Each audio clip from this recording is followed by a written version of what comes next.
আসসালামু আলাইকুম এভরিওয়ান। আজকে বাসায় ছোট করে নাম রাখা অনুষ্ঠান রাখা হচ্ছে, তাই যা যা করলাম সব কিছুর নাম না বললেও বুঝে নেবেন।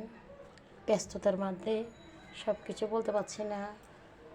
এখানে 8 কেজি গরুর মাংস, তারপর 8 কেজি গরুর মাংস সবগুলো কেটে ধুয়ে পরিষ্কার করে যা যা মশলা লাগে সব মশলা দিয়ে দিচ্ছি।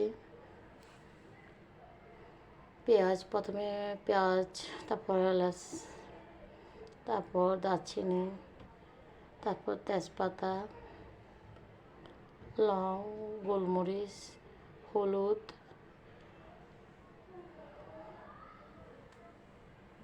এরপর মশলা, ধনিয়া, জিরার গুঁড়া, এরপর লাল মরিচের গুঁড়া, লবণ, কাঁচামরিচ, সরষের তেল 3 কাপ দেওয়া হচ্ছে।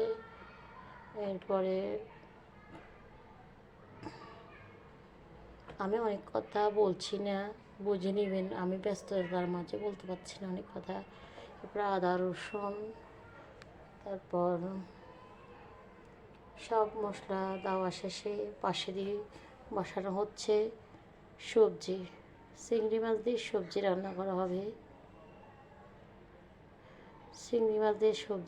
করা হবে। সবজিতে প্রথমে তেল দিয়ে যা যা মশলা লাগে সব মশলা দিয়ে দিচ্ছি। পেঁয়াজ রসুন এবং হলুদ মরিচ যা যা যারা আমি ব্যস্ততার মাঝে সব কথা মনে রাখতে পারলাম না। তো আপনারা বুঝে নেবেন, দেখে নেবেন, ভালো করে দেখলে বুঝতে পারবেন কী কী দেওয়া হয়েছে। এরপরে এই পাশে গরুর মাংসের টমেটো দেওয়া হয়নি, টমেটো তো দেওয়া হচ্ছে। টমেটো দিয়ে দিলাম। এরপরে মাছটা ভেজে নিলাম। মাছটা ভালো করে মোটামুটি লাল করে ভেজে নিলাম। তো বাজানো মোটামুটি শেষের পথে। এখন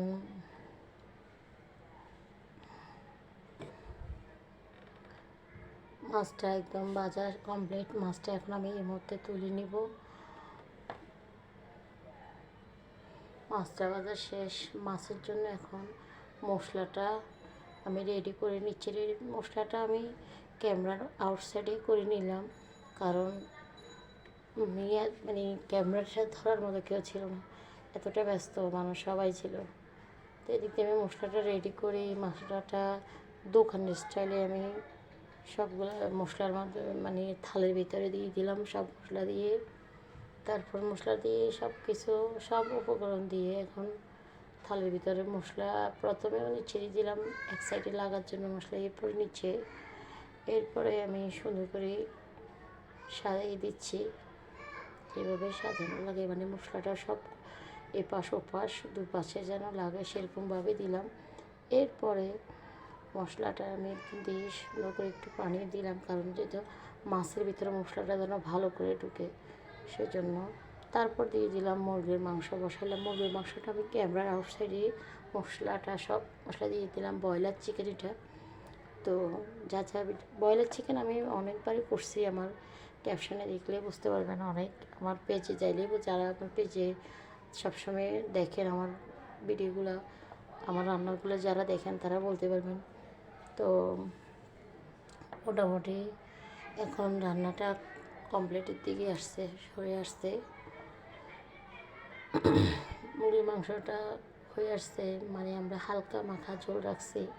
ঝোলটা তেমন একটা রাখানো হয়নি, কারণ কষাই এখন একটু ঝোল দিয়ে দিলাম।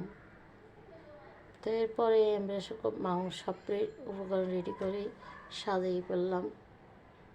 এরপরে সাজানো শেষ। আমি মানে সব রেডি করার পরে আবার একটু ভিডিও করলাম কেমন হয়েছে এটা দেখানোর জন্য। এরপরে আমি ডালটাও আমি দেখাই নেই, ক্যামেরা আউটসাইডে করা হয়েছে। মুরগির মাংস, ডিম, তারপর মাছ, যা আয়োজনে যা যা করছে তা আপনাদেরকে দেখানোর চেষ্টা করতেছি। কেমন হয়েছে কমেন্টে জানাবেন, লাইক করবেন, শেয়ার এবং কি সাপোর্ট করবেন, সাবস্ক্রাইব দিবেন, পাশে থাকা বেল আইকনটা বাজিয়ে দিবেন। তো এরপর আমি ডিমটা ভাজা মানে কীভাবে বাজছে সেটা আমি দেখাইনি। তো ক্যামেরার আউটসাইডে আমি কিন্তু এটা প্রথমে মানে চিন্তা করছিলাম যে দেখাবো না, পরে আবার চিন্তা করলাম যে ডিমটা তো ভাজানো দেখা হয়নি, তো ডিমটাও ভাজি আমি আপনাদেরকে দেখাই দিচ্ছি। সবগুলো মানে উপকরণ বাজলাম, সব যা যা আইটেম করলো সব দেখাইলাম। তো আশা করি বুঝে নেবেন। আমার বোনের বাচ্চার জন্য দোয়া করবেন, ওর নাম রাখা হয়েছে। তারপর তারপর সবাই ভালো থাকবেন। আজকের মতো এই পর্যন্ত। আল্লাহ হাফেজ। আসসালামু আলাইকুম।